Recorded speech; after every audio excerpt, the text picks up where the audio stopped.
ঝলমলে সোনা আর তাতেই গড়া এক টয়লেট। শুনতে অবিশ্বাস্য, তাই না?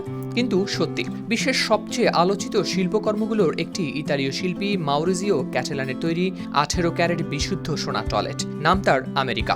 এই টয়লেট যেন এক প্রতীকের নাম। বিলাসিতা, ব্যঙ্গ আর আধুনিক শিল্পের রসিকতাকে একসাথে বেঁধে ফেলেছিল এটি। 2016 সালে নিউ ইয়র্কের গুগেনহাইম জাদুঘরের সাধারণ বাথরুমে যখন এটি প্রদর্শিত হয়, ভিড় জমে যায় দর্শকের। লাখেরও বেশি মানুষ শুধু দেখার জন্যই ঢুকেছিল এর ভেতরে।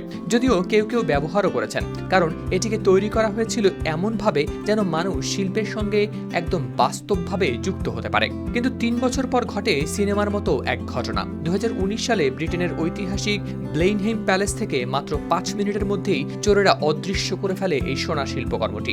এখনো পর্যন্ত এর কোনো হদিস মেলেনি। ধারণা করা হয় সোনার দামের জন্যই হয়তো কেউ গলিয়ে ফেলেছে এটি। তবে এখানেই শেষ নয় এই স্বর্ণের টয়লেটের গল্প। একসময় এই আমেরিকা অফার করা হয়েছিল হোয়াইট হাউসে ডোনাল্ড ট্রাম্প প্রশাসনের কাছে। তারা চেয়েছিল ভিনসেন্ট ভ্যান গগের একটি বিখ্যাত চিত্রকর্ম, আর জবাবে গুগেনহাম তাদের প্রস্তাব দিয়েছিল এই টয়লেট।